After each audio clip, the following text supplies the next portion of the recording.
Hello, everyone, and welcome to Entrepreneurs International Network, where entrepreneurs learn, network, and grow. I'm Roger Killen, the organizer. This evening, Roy Prevost is training us on how to create a post-pandemic plan that is based on our core values.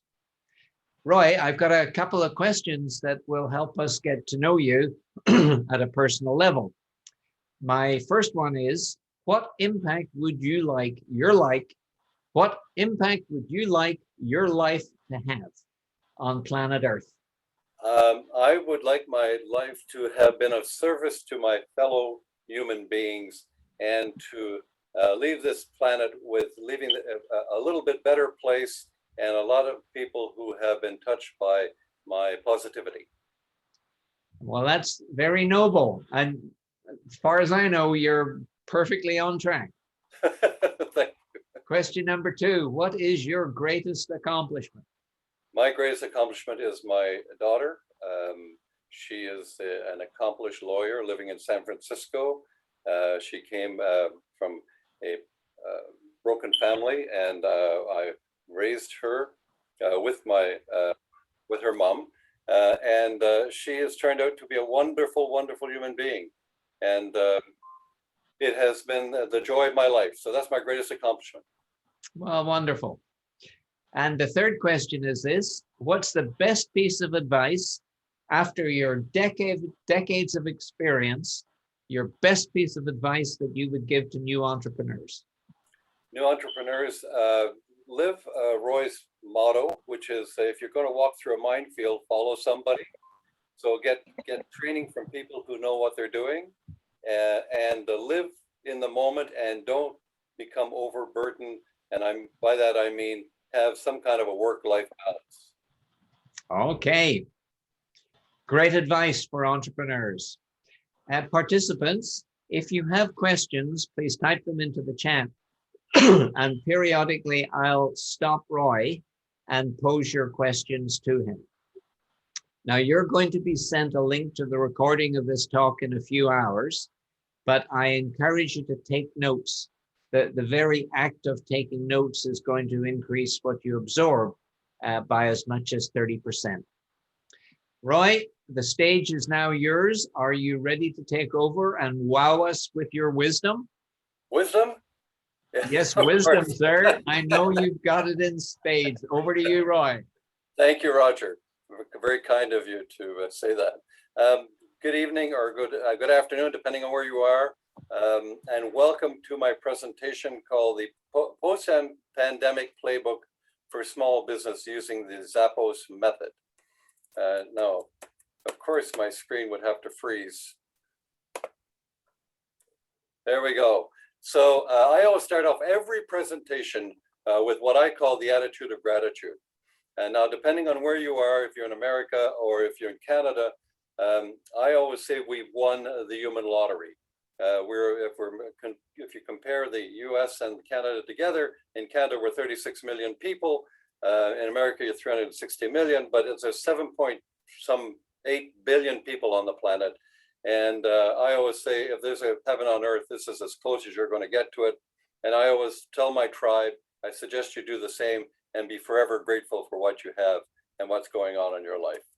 So I have to put in a disclaimer here. This is using the Zappos method.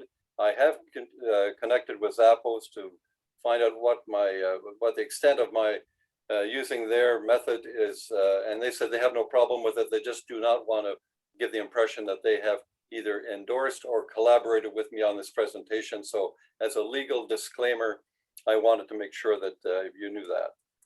So a frequent question that I get, which is quite regularly, is how can I get my employees inspired, motivated, and pulling in the same direction as a team? Now I have probably done about 400 workshops across Canada and the US, and that's often a question that I get, and so typically I would give a pretty lame answer. It would be something to the effect of, you must create a mission statement, you probably should have a vision statement, and you should post it somewhere for the world to see. Now, having said that, I have been in rooms where there's 200 to 300 people, and where the people in the room would say, or I would say, okay, how many people have a mission statement for their business? And if there's 200 people, probably 20% would raise their hands. Okay, and how many have a vision statement? And about 10 out of the 200 would. And I say, so do you have it posted on your website and et cetera, so people can see it? And typically the answer would be, yes, we do. I said, okay, how many in the room can actually quote verbatim their mission statement or their vision statement? And probably 3 people can actually do it. So it's a kind of a forgotten document. They spend hundreds or thousands of dollars putting together, and it sits somewhere and nobody really pays much attention to it, and they don't really live it all that well. So so that's kind of like where I was in that world of giving not quite the answer I wanted to, and I struggled with it for quite a while. Then I had a Eureka moment. I attended a futurist conference in LA, and just for purposes of this event, once a year, pre-COVID, I would attend a conference, and it would be new thought leaders in either business or marketing, or it could be also in the realm of almost you know, philanthropy or some aspect of business that had a futurist look to it. And I would sit there and take notes. Then this gentleman came on stage, and his name is Tony Hsieh. And he came on and said, my name is Tony Hsieh. I'm the CEO of Zappos.com. And we took our company from 0 to $1 billion in 9 years, selling shoes and accessories online. Now that statement alone grabbed my attention because Zappos.com, not in Canada, but in America, every woman that I know knows who Zappos is. And they know what they do, and their culture is extraordinary. And so, you know, I heard about selling services, selling hardware, selling many items online, but shoes and accessories, or women typically want to feel them, touch them, look at them, you know, it's a very sensory thing. I thought, wow, this guy's got something happening here. And then he said this, and we would never have created that success without identifying our personal and company core values. Now that made a lot of sense to me, because mission statement, vision statement's one thing, but what he said was the success came from identifying what we actually believed in. So the company core values are the core values of the company that spell out their philosophy and transparency in the workplace. In other words, if you have a company and you put your core values out there, and if you're in retail, I would put them on a nice picture frame in the store or in the business, or if you have a chain of stores, put them there so people can see what you actually believe in. And it creates a level of trust and transparency in the workplace, and it just makes good sense to do that. And so I say to everybody, get your core values in place and make sure the world knows about them. The individual core values are of the people within a company or group that should align with the company. Now, the whole thing around core values is identification of what you actually believe in, where your soul sits, where your energy goes, and that becomes of enormous value to any individual who's watching this. And really, individual core values. And I had never written out my core values until I went to that conference, and this was several years ago. I'd lived a long time. Now I instinctively and intuitively knew what was right and wrong and what I believed in, but I'd never written it in any form or any way whatsoever. So this is the Zappos.com core values, company core values. And so it speaks to them. So they deliver wow through service. And if you ever went to their operation in Las Vegas, you would see that. By the way, all of you on the call, if you ever want to go and see an operation, you can phone Zappos. If you ever go to Vegas, they will pick you up at the airport. They will drive you to their company. They will show you what they're doing. It's totally amazing. And so this is their values: embrace and drive a little change, drive change, create fun and a little weirdness. Now I want to talk to that for a moment. They have a lot of fun. I think in our world, we're too serious about business, and that if you can create fun around it, now ultimately depends on the business, depends on what you're doing. But if you are a solopreneur like I am, watch what's going to be coming up in the next couple of months with Roy Prevost. and how I'm creating fun and a little weirdness. Be adventurous, creative, open-minded, pursue growth and learning, build open and honest relationships. So this message is in their operation, and they live it day to day. Build a positive team and family, do more with less, and be passionate and determined. And so that is really who they are. Now, here is Tony Hsieh's core values. Now, when I look at this is too wordy for me. It's too out there. And so I'm perpetually in a state of saying, this is not what I would do, but hey, I'm not going to argue with a guy who built a $9 billion, $1 billion business in 9 years. And I totally respect what he's doing. Now, the unfortunate part with Tony, I have to share this with you. He passed away in 2020 in a very freakish house fire in Connecticut. And he's worth like $1 bazillion, and a young guy. And the saddest thing, I mean, because I had a chance to sit down with him and talk to him, and he was a brilliant individual. And so this is really a sad situation. But when he was at his prime and in with Zappos, this is what he did. And his whole goal was seek out tribal level connectedness, live with passion, have vision. Only when you're totally free, you can be the best of yourself. And you fight inertia, seek meaning in every activity. And so you see where I'm going. I'm not reading them all completely. And the history of Zappos, let me take the history of Zappos for a moment. They went from 0 to $1 billion in 9 years, the largest online shoe retailer. They have free shipping both ways. So if you're living in America and you get a pair of shoes on day 1 and day 365, you say, I don't like them anymore. They will pay for the shipping to send them back. No questions asked. They have a 24/7 call center in Las Vegas. The call center is strictly to give information, not to sell, do anything else, just helping the customer. And there is no time limit for when the customer can come on speaking to them. In fact, they've had customers who've gone on and spoke for 7 hours with a rep. In other words, the customer was lonely and they were there, and that was the story around it. They also had a unique situation where if you were on probation with this company, they would, after 3 weeks, they would go to you and say, okay, I'm not sure you fit here, or do you feel that you're comfortable fitting in our culture? And if not, we'd be happy to pay you $3,000 to leave. And that was their program. Now, that's so counterintuitive that 97% of the people stay. Now, and in 2009, they sold to Amazon.com for $1.2 billion. And the folks, I mean, the employees who originally were with Tony got enormously wealthy with this. Now, this is kind of the prelude to what I'm talking about, having core values in your business. These are my core values. And it took me a while to kind of ponder them and think about them and put them together. Deliver well through service, which I try to do. Treat others as you would like to be treated. Now, if I never had another core value, that one alone would be sufficient in my view, from my perspective.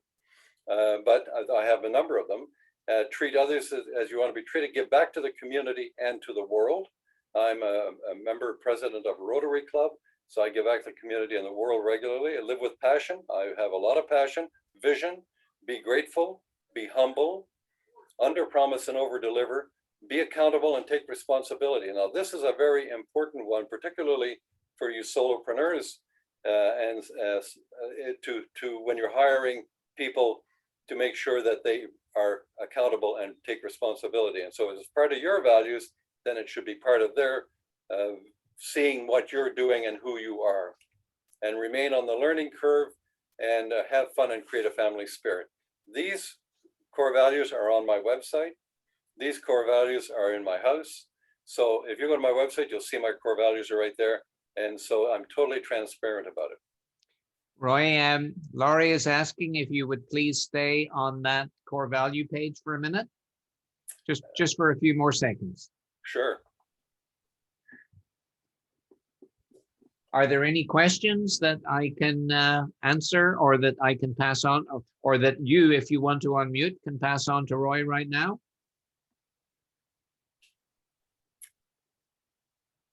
Hearing none. Laurie's done. Okay, off you go. All righty. So this is called herding cats. your life as a business owner. Now, whether you are a solopreneur or whether you have 100 employees, you're typically, without having core values instituted into your company and really living them, you're basically getting up in the morning and you're herding cats, and everybody knows what that means. Now, here's the beauty of when you hire new employees via the core values. Typically, here they are here. Now, here's what I would do. I would print my core values out, and I would go to the new employee and say, okay, I'm interested in you're obviously interested in working with me, but here are the core values. I want you to take them away and take them home and think about them, and we'll have a second interview. Now, ultimately, that's only one piece of the interview process, but it's a critically important piece of the process. So it simplifies the interview process very, right down to the nth degree. You talk about the company and multiple other things, but you want to get to know who that person is as an individual, and you want to get them to buy into what you're doing and what your core values are. So it simplifies the interview process. It determines alignment immediately. So you hand the sheet to the person, you say, here you are, here's my core values. If you feel that you can align with what I'm asking and what I'm sharing about me, then you and I can have a further conversation. And what that does is it avoids what we call a culture clash. So they may have a different culture than you about business and about how to operate in the business world. You are stipulating exactly who you are and what you do. It makes for easy decisions because you can find out fairly quickly who does not belong in your sphere of influence or in your business side. And it avoids time wasters, because ultimately, for those of you who are in HR or had any HR experience, often the best sales job done by a person is the interview. So this way it kind of takes the onus out of your pocket and handing it to them and saying, can you live with who I am? Again, coming back to core values. Now, retaining employees also by core values. So you get everyone on the same page. Because the core values dictate that.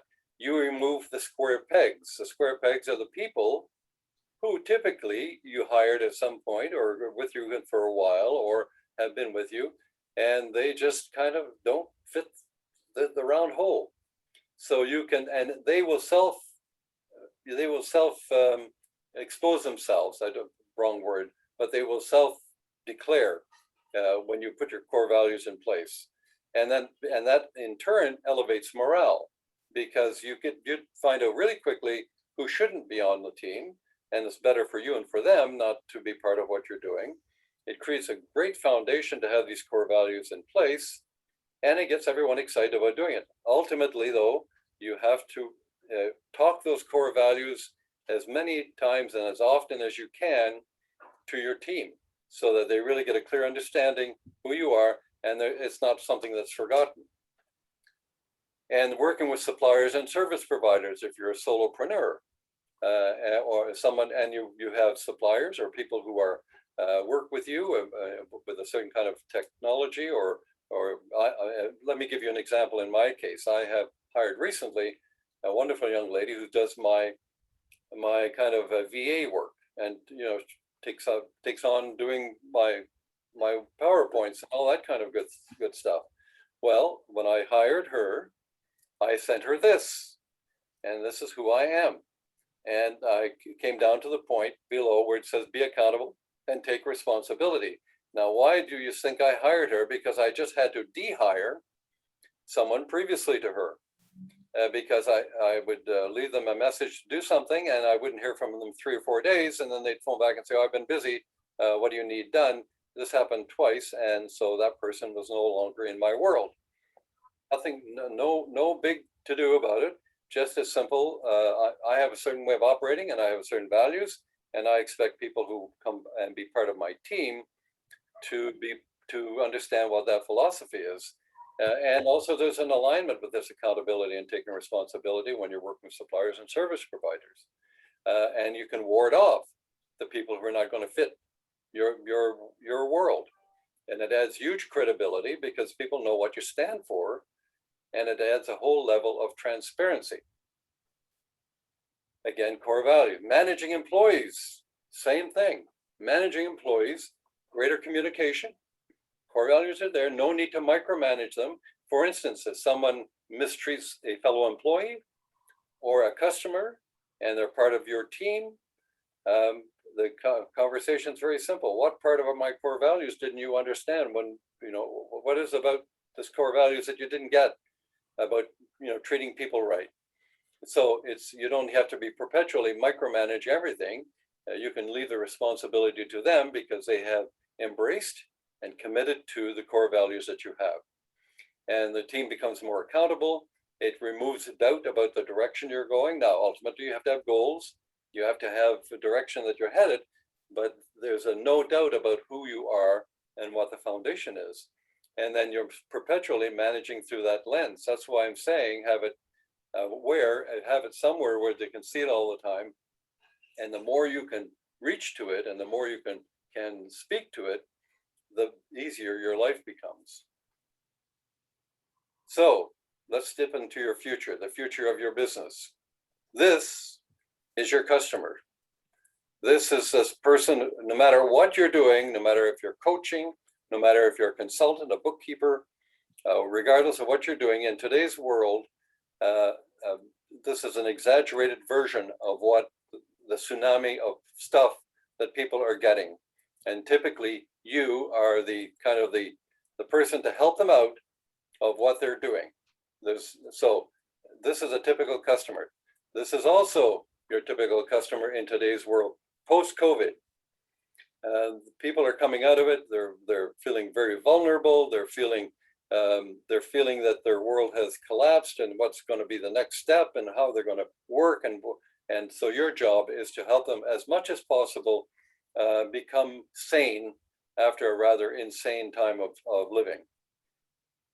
The pandemic has created a totally unique opportunity for your business. Now, they often say that even in the midst of adversity, there's always a shining light shows up somewhere. It might be small and tiny, little teeny weeny thing, but the pandemic has created a unique opportunity for any business, including mine. And the new normal of expectations of your clients and prospect is uncharted territory. In other words, they're coming back to work, or they continue to work in the business, but they know that there is a new normal happening somewhere, and it's not like the old normal. So this is the opportunity for you. It is a mystery for them, and everyone and everything is ripe for change. It's a time to become outrageous if you have that opportunity. If you're a doctor or someone works with fine machinery, becoming outrageous is not working, will not work for you. But if you're a consultant, a coach, a retailer, anybody, you can literally today, make it available to people to say, this is a time that I'm going to do something new, something different, something unique. And it's time for what I call the pattern interrupt, so that people who have been accustomed to you to be a certain way, you can make whatever outrageous changes that you want to make, and people will be more open to them. You can create a complete new reset for your business. You can reset your business completely. You can draw that line in the sand and think big, think outrageous, and think fun. That's where I'm going. The line in the sand is think bigger, think outrageously, and have fun as much as you possibly can. And don't be afraid to kind of put yourself out there as a unique kind of individual. I am creating a situation called a cat herder. I'm going to, previously I talked about herding cats. Well, I'm going to be the cat herder in business. And so stay tuned, folks. Sign up for my newsletter. You'll be thrilled, and you'll be able to laugh about some of the antics I'm going to get up to. I don't want to give you too much information. And so your attitude is your most important asset in your business. Your attitude is everything.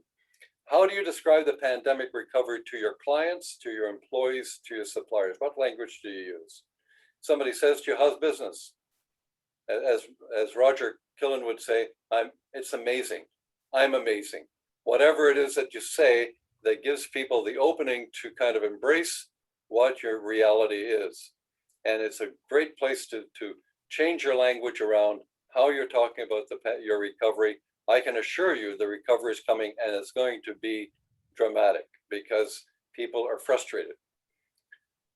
So what language are you using to describe your life, to describe what's going on in your world and what's going on in your business? What language are you using?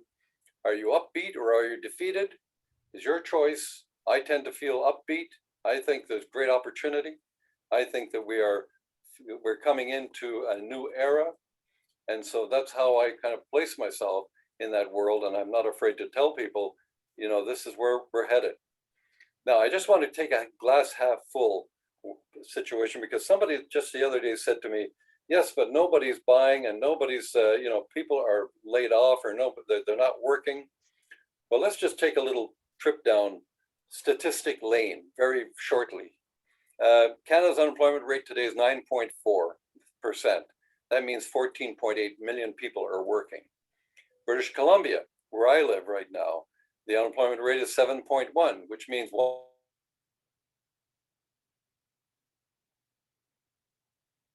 Vancouver, the city I live in, which is the Lower Mainland, 7.4%, means that 364,675 people are working.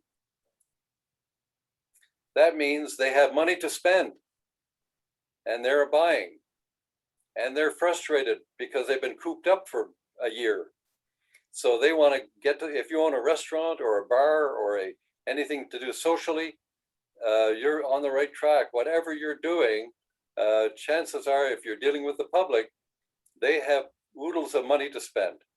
And it is of a benefit to you to consider looking at that way. So no matter what town you live in, if it's a small town of 2,000 people or a city of 2 million people, you can say we have X number of people in town who are working and have money to spend.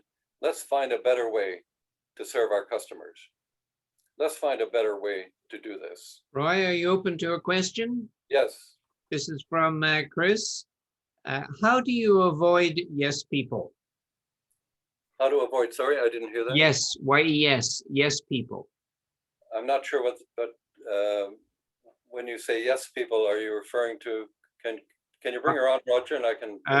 Ryan, I think this question began with you. Could you unmute and explain your question to Roy?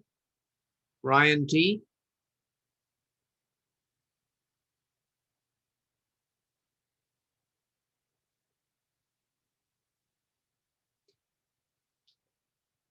Sorry, carry on, Roy. Okay, so the mantra should be, let's find a better way to serve our customers or your customers. And it begins with, our job is bigger than we think. Now, I am an international speaker, and Roger alluded to it earlier by saying, how, you know, what accomplishment do you want to have be remembered for? By my virtue of delivering this presentation to you, I'm sure that one or two or however many of you will take value from this, and it just shows how our jobs or our careers or our world is much bigger, and we affect people a lot more than we think. So it begins with you developing an attitude of saying, I am not just an X. My job is enormously valuable in the context of humanity and how much I can help people. So how confident are you about your business? And that comes from, I'm not a psychiatrist, but how confident are you about what you're doing? Do you have passion about it? Do you feel that you can step out and talk to people, you know, and cold calling or whatever, and you develop that kind of sense of confidence? Here's what Howard Schultz said. He said, we're not in the coffee business serving people. We're in the people business serving coffee. So just look at the two different statements. We're not in the coffee business serving people. We're in the people business serving coffee. And if you know, Starbucks is a sizable company.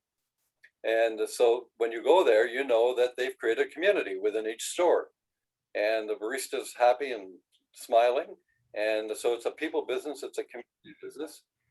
And you have to say, we're in the people business, first and foremost, offering business solutions. That's the world you're in. You're not selling product. You're in the people business, helping, serving, helping people be better. And your customers don't buy products and services alone. They buy relationships, they buy emotion. They intuitively expect connection and leadership. So the idea that, okay, I sell that and that's all I do, no, you are intrinsically involved with that person on many levels. And ideally, you built a relationship with them and there's a certain emotional connection. And you might not have a sit down or stand up and give me a hug type thing, but you have an emotional connection with your best customers. And you should keep that in the back of your mind perpetually. So how do you add value? Well, you can add value by product knowledge, by special evening events. Now I have to tell you a funny story here. I was in Ontario delivering this was quite a long time ago. Now, I just want you to think about how this transpired. So I was in this community, I was speaking to the Downtown Business Association, there were probably 100 people in the room. And just out of curiosity, I said to out to the audience, like, who's the most successful retailer in town? And everybody pointed to this lady who had a lingerie shop. And so I said, really? So I said, what's your secret? And she said, well, she said, when I had my business now for about 5 years, but when I opened my business, I made a decision that I would have a wonderful event for the new fashions that were coming in the launch of my store. So she took a flyer, this was almost pre-internet, and took a flyer to the local pulp and paper mill and took it to the HR department and said, would you mind sharing this with the employees? So the lady there said, well, I'm not sure if I should do it, but she said, leave these with me and I'll see what I can do. And she sent out other invitations and she was expecting about 50 to 60 people and 180 people showed up that night.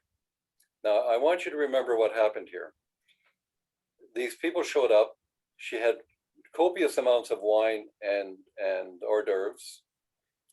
And she had her and 2 employees walk around and in the middle of people buying, of course, they were buying and they were drinking and it was a social event.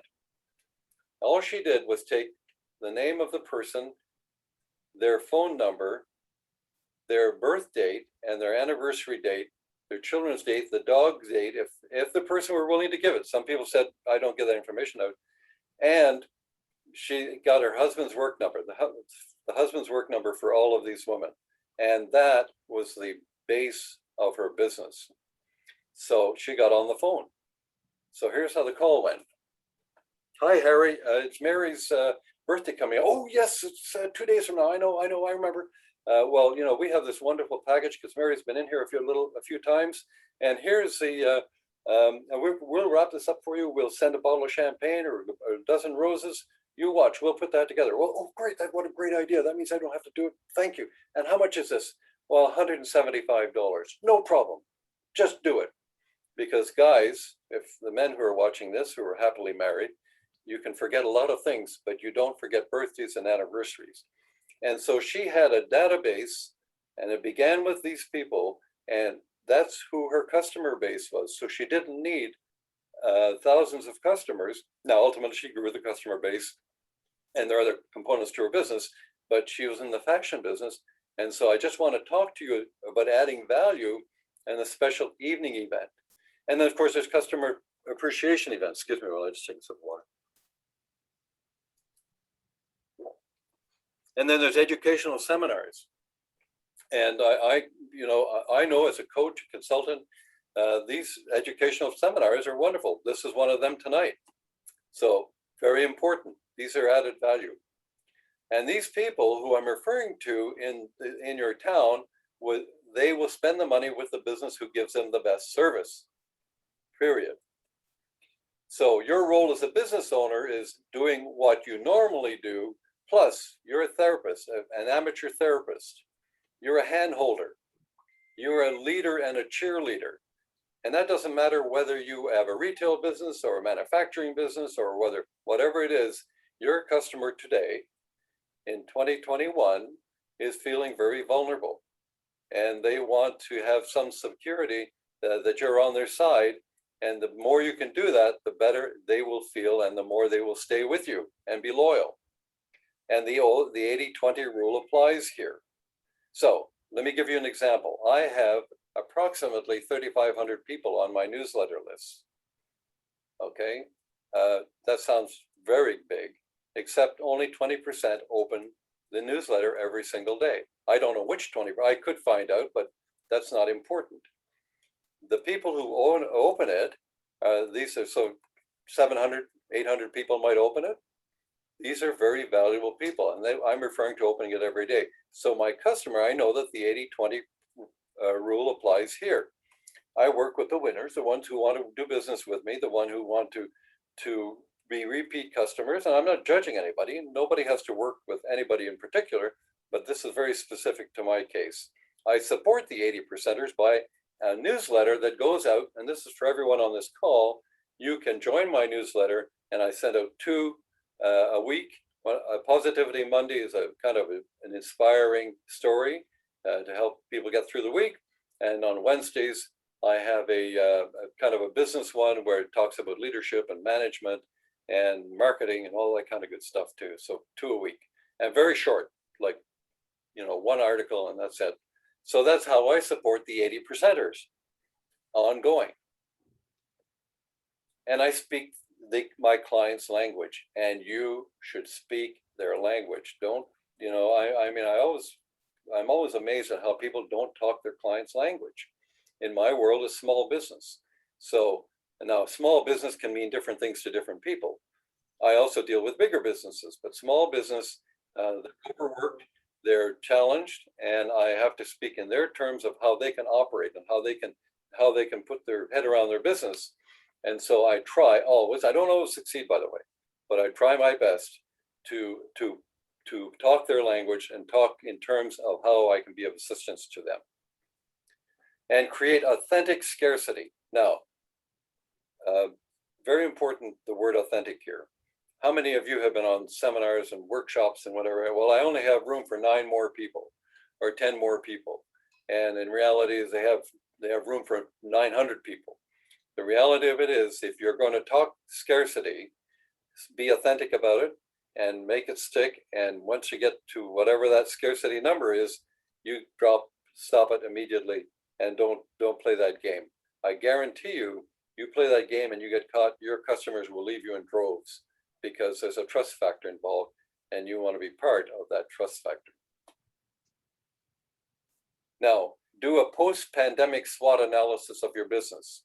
And I can help you with this if you need help. What are the strengths of your business? This is post-pandemic now.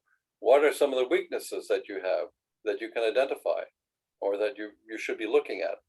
What are some of the opportunities that are out there that maybe you missed or that you haven't arrived at or you can't see? And what are some of the threats that could really harm your business? So doing a post-pandemic SWOT analysis is very, very significant and very important in today's world to make sure that you get that done properly, is to understand, well, what am I good at and where do we go from here? Now, I am creating an event called the G.L.U.E Factory. And it's a membership event. And let me share with you what that looks like. How am I doing for time, Roger? You have 17 minutes. Thank you.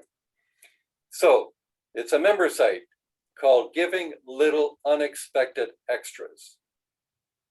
Now, what that means is that you give something above and beyond the norm. My G.L.U.E is my book that you'll get when you sign up with my newsletter. You'll get my book on the post-pandemic playbook. And there's another surprise in there when you signed up, and I won't tell you what it is. You have to go and sign up to my newsletter, and you'll get that. It's a member site that speaks to this. Now, everyone can come up with little extras, but how do you implement them, and how do you maintain them in your business, your daily life? Okay, so let me just kind of give you some examples.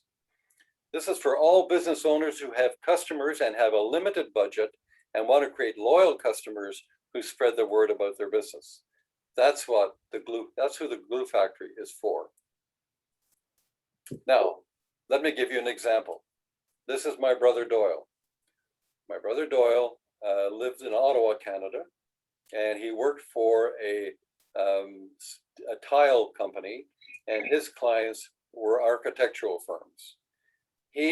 Now, in the traditional sense of a salesperson, he probably wasn't the traditional salesperson, although he was ready to work with his customers 24/7, and he gave more than he should. Now, when I say give more than he should, he over delivered and he under promised. Now, how did he get to be the top sales rep in Canada? Well, on a Friday afternoon or Friday morning, he would take a dozen Tim Hortons donuts and he'd show up at the reception of his top 10 architectural firms. And he would say, "This is your snack for the afternoon. Please take it into the coffee room or the meeting room or the lunch room and enjoy and have a great weekend." Now, how much do you think that cost him? Not a lot. Now, what did that give him? Well, when the receptionist takes it, well, first, the most important person in any company is a receptionist. And when the receptionist would take it into the lunchroom, guess who showed up there to eat would be the architects. And if he did that every Friday, then they became accustomed to him doing that.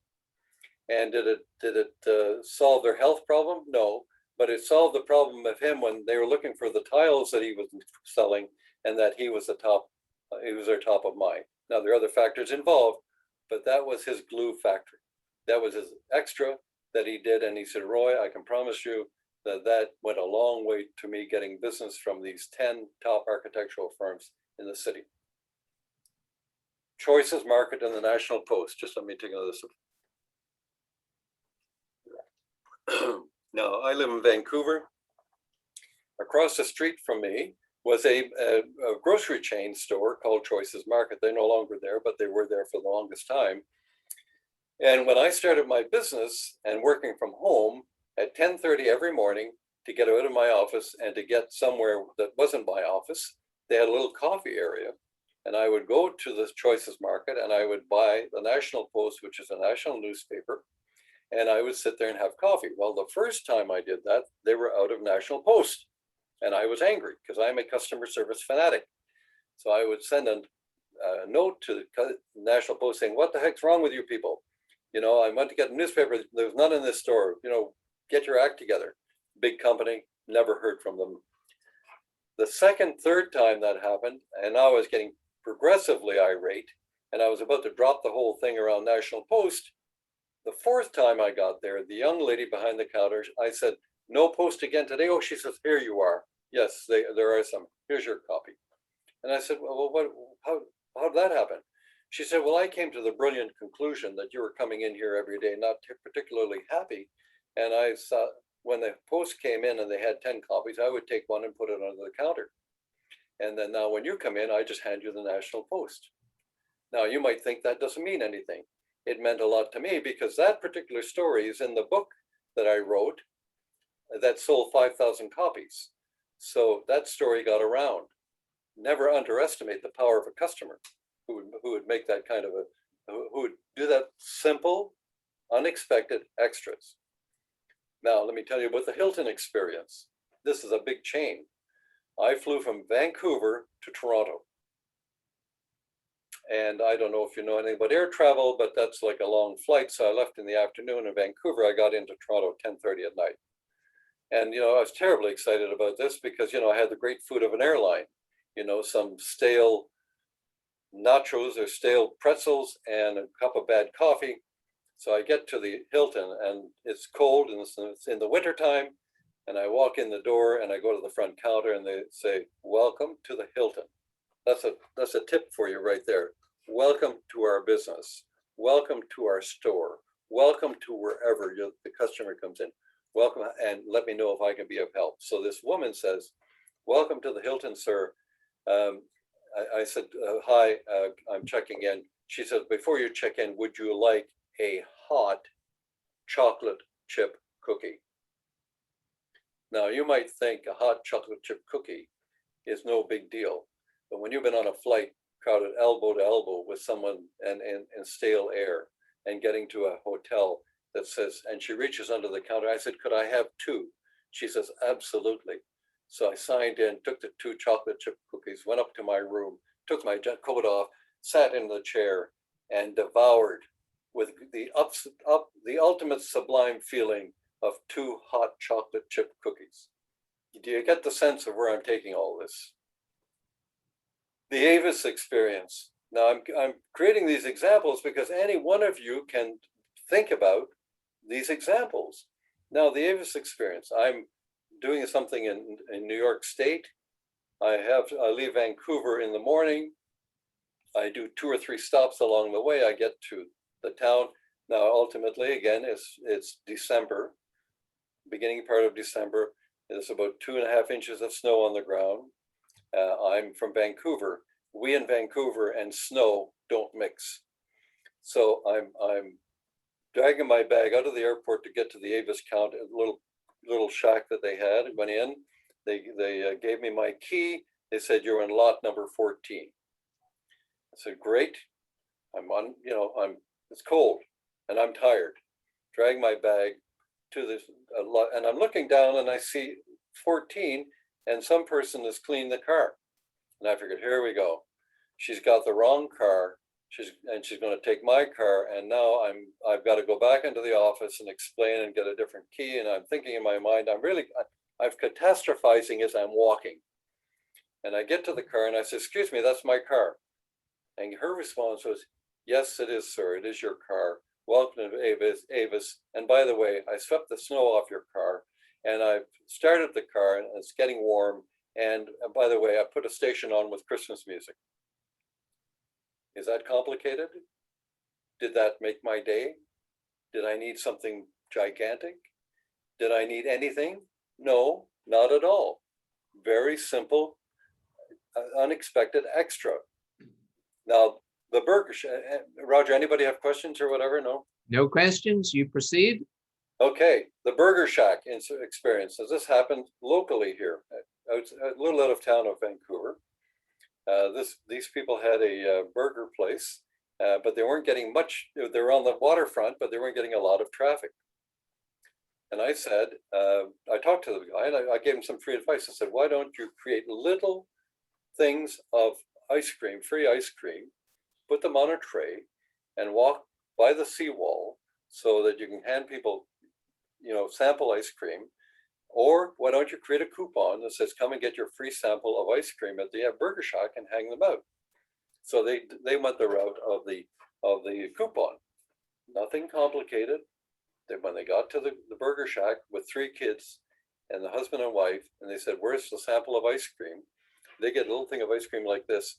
What male in his right mind in front of 3 children and his wife is going to say, "Well, thank you very much, and that's all we're going to take"? No, let's get ice cream for the gang. And so that's small little extras to train people to come and do business with you. So just want to create that experience with you. Now, this is one that is 80% of businesses do not do: after sales service call. They don't do it, and I don't know why, and that's big companies and small companies. When somebody does business with me, I send them a phone call. I give them a phone call. Like, for instance, with Roger bringing me in as a speaker, tomorrow I will call Roger to thank him. So Roger, be prepared for the call. I am a big, huge believer. If you have a customer, call them up and thank them, or ask them if they can do something more. Is there something wrong? Did it work okay? Did something went sideways? No. Put yourself in that time frame of saying, after every sale, I am going to make that call. Now, I would like you, anyone, to go to the chat, give me examples of your G.L.U.E offer, if you have one, and if you don't have one, tell me what business you're in, and I will take 2 minutes and I can brainstorm some ideas on how to help you create your G.L.U.E offer. So I'm going to end my presentation in a few moments.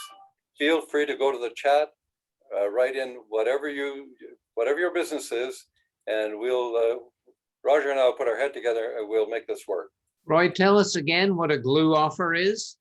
Glue offer is giving little unexpected extras. So if you're already doing it, tell me what it is. If you give me examples of your offer, if that's what you have already.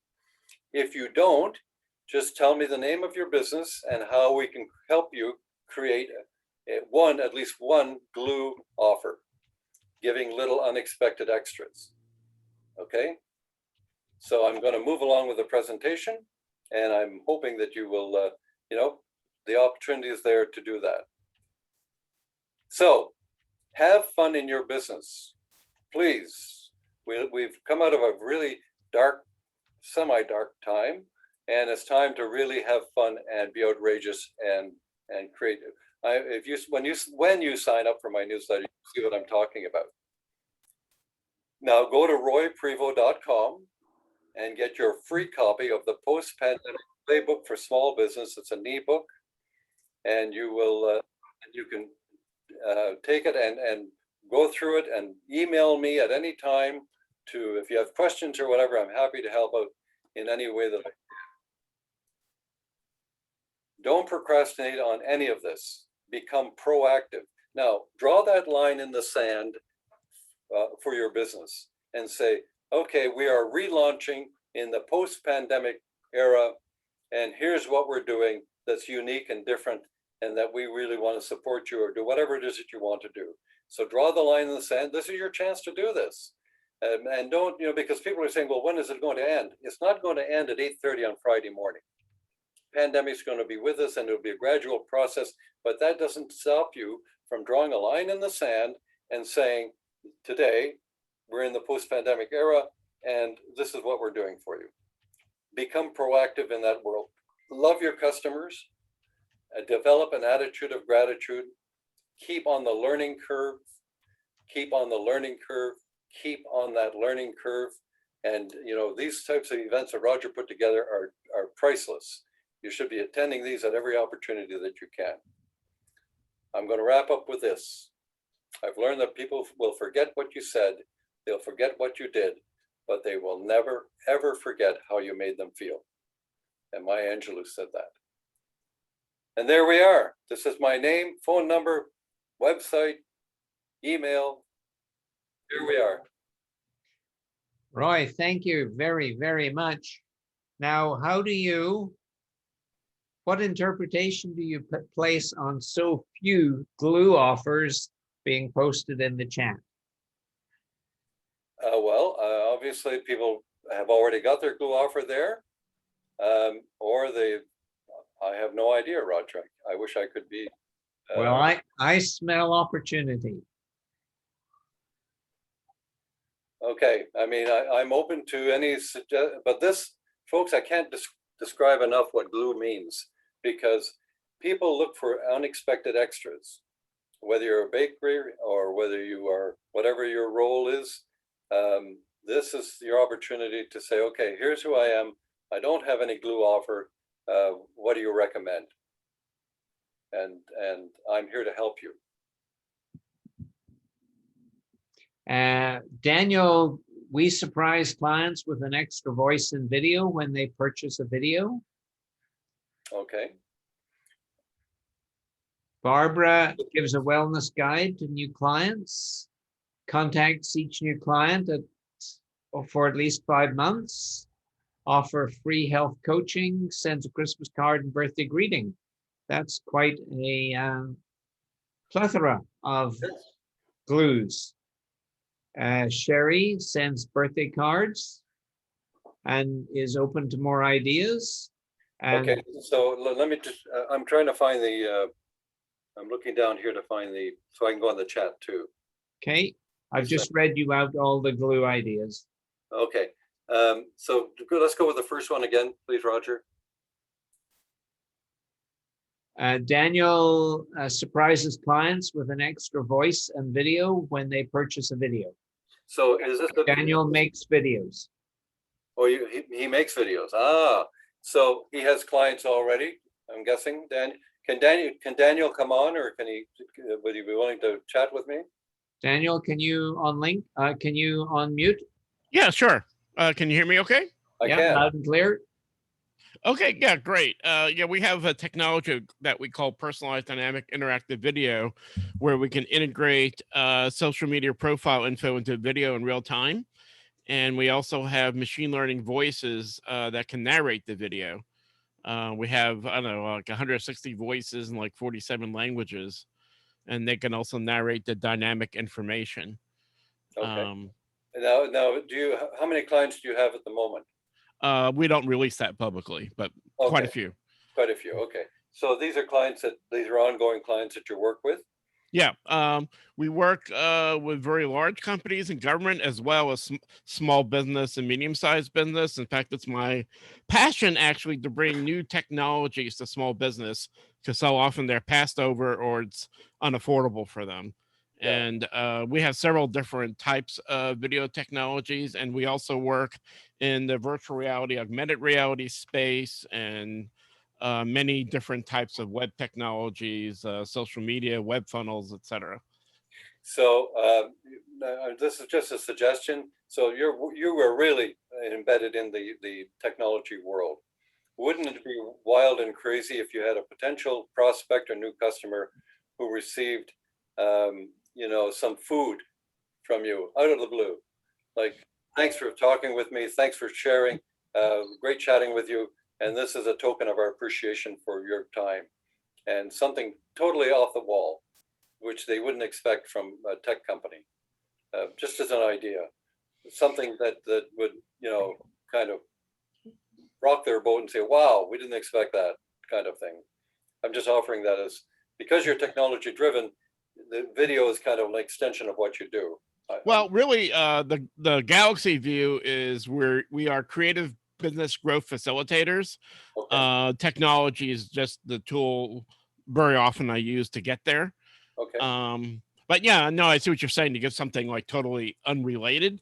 But Unrelated. frankly, I think in some cases, clients, and I guess they would appreciate that, but they're more about I want more results for my business versus a cupcake or something. But it's about building trust and about having fun. yeah, well, true. Just an idea. Mm-hmm. Thank you, Daniel. Yeah, sure. Yeah, thank you too. Sherry, Sherry is open to more ideas. Sherry Knight. Okay, now Sherry, Sherry, come on, unmute yourself. I want to ask a couple of questions. Go ahead. I get your newsletter regularly, and if I understand correctly, you're kind of a coach, life coach, business coach. Life, career, and business. Okay, so and do you have a lot of local customers, or most of them are across boundaries, or They are very local and external. Okay, so here's something I'm going to recommend to you, and anybody on the call who's a coach or a consultant, create what I call a white paper or a manifesto saying these here when looking for. Now I'm babbling here, but I just want to kind of give you a sense. 10 observations you should have when hiring a life coach, or the 10 things to look for when you're having a life coach. Now that's a kind of a title, but the reality of what you do is you create these 10 things and they reflect directly on you. So in other words, if somebody goes to your website and says, okay, let me download this white paper, it's probably 3 pages. It just spells out what to look for in a life coach, or whatever your career is. Like, for instance, my post-pandemic playbook, that's exactly it. It's a reflection of what I'm talking about. And if people are looking, they will hire me because I'm the authority on that. Now, once you have taken that and you've created that white paper, then you become the authority in that area. Thank you. That's just one. It doesn't have to be long. It can be like 2 pages, 3 pages, but it reflects directly. It answers all the negativity that people might have around hiring a life coach.